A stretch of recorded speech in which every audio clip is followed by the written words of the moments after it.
So what's up guys, this is Kuya Frank and nandito tayo ngayon sa Hungry Shanico. Dito po ito sa may Baclaran area. So ito po yung restaurant na nag-o-offer ng unlimited buffet na 99 pesos lang. So napadayo ako dito guys para i-share sa inyo kung ano yung mga detalye na pwede nyo pong malaman. Kung ano yung mga pagkain na siniserve nila dito. So guys, wag na natin patagalin. Let's go! Alam nyo ba guys na minadaan na kung unlimited breakfast dito lang malapit sa Baclaran? Kung alam niyo yung Baclaran Church ay malapit lang sila doon. Kaya kung medyo nalilito kayo, pwede nyo naman silang ipagtanong-tanong. Ito nga pala yung Hungry Shanico Restaurant na located dito sa 3415 Dimasalang Street, Parañaque City. Katapat lang nila tong Kimlan Samgyupsal. At para po mas maging madali, ang landmark nga pala nila ay 7-Eleven or Super 8. Ang budget meal na kainan na to ay nagsiserve ng only breakfast tuwing Sabado at Linggo na nagsisimula ng 6 AM hanggang 10 AM ng umaga. Talagang napakasulit na para sa 99 pesos dahil meron sila ditong sisig na bihira mo lang makakain sa ganitong only breakfast. Bukod dyan, hindi rin kayo mamumroblema sa langgunisa dahil marami sila niyan dito. Tapos meron din sila ditong hipon na masarap isawsaw sa suka. At para ibalanse ang lasa, meron din sila ditong itlog na maalat na may kamatis. Meron din silang baloney sausage na ang lalaki ng hiwa. Meron din silang scrambled egg at ito palagi yung mabilis maubos. At para sa mga gulay, di mawawala ang fried talong at yung napaka-healthy na steam okra at hindi pa tapos yan. Syempre, hindi makukumpleto ang agahan kung walang kape. And guys, lahat po ng mga nabanggit natin na yan is unlimited po, including itong kape. At bukod pa dyan, nag-offer din sila ng iba't ibang price ng samgyupsal na pwede nyo ma-avail anytime dahil 24 hours po silang bukas. Kaya kung kakain po kayo, wala kayong po problemahin dahil marami kayong mapagpaparkingan ng inyong mga sasakyan. Bukod sa malawak at magandang dining area, talagang gaganahan kayong kumain dahil napaka-presentable ng store nila. At ang nagustuhan ko pa sa lahat, napakabait at napaka-maasikaso ng mga staff nila. Lagi nilang sinisigurado na puno ang laman ng buffet table nila para sa mga gustong kumain. At ang maganda pa niyan, marami silang table and seats kaya sigurado ma-accommodate kayo. So ayan nga pala guys yung mga informasyon na gusto kong ipahatid sa inyo. Ngayon kung kulang pa, pwede po kayo mag-comment sa baba at siguradong sasagutin ko agad. So guys, ano pa nga bang inaantay natin? Kain na na!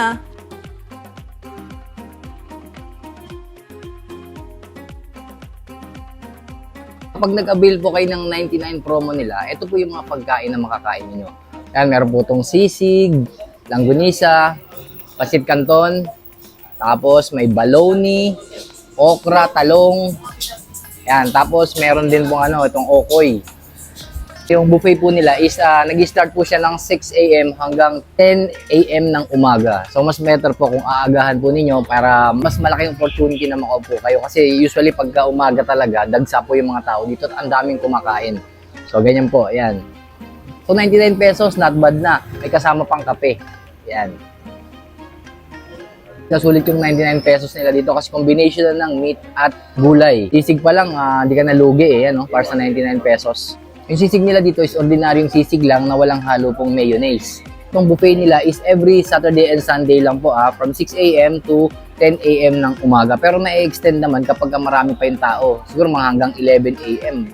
Bigyan lang natin ng food review yung mga pagkain nila kung karapat dapat ba talagang dayuhin to dahil nga 99 pesos napakamura. Mag-isip ka rin kung masarap ba talaga.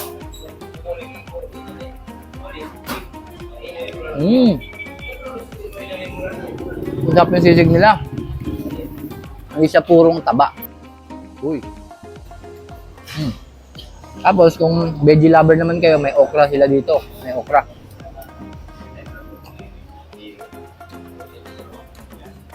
Wow. Team okra. Mura na, healthy pa. Ang kagandahan lang kasi sa buffet na to, hindi siya kagaya ng mga ibang buffet na na pupurgahin ka sa gulay. Isda, gulay. Ito naghahalo.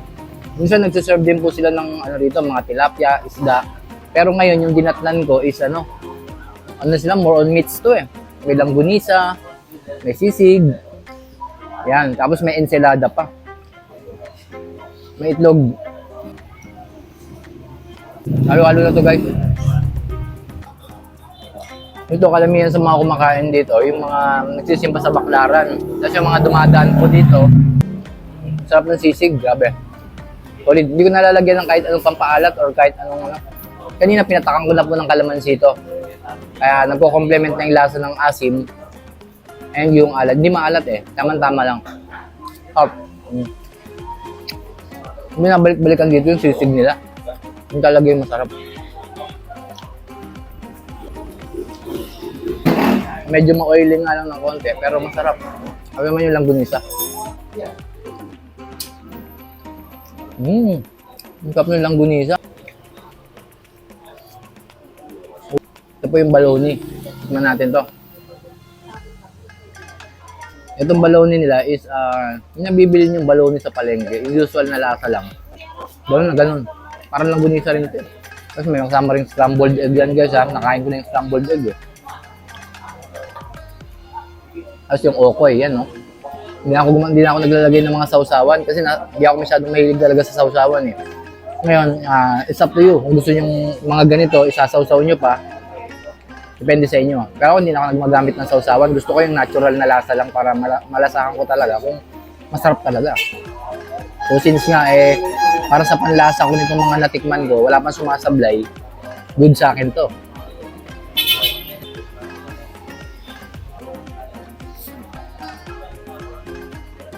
Uy, top. Yung pancit canton nila, guys, hindi tinipid. Dami rin yung mga sahog eh, no? Makikita nyo, may carrots, may cabbage, saka ng strand ng noodles. Hindi siya maalat. Tapos kagandahan dito sa sa store ng Hungry Shani ko. Ay, may kikiam pa oh. Wow. Ang sarap.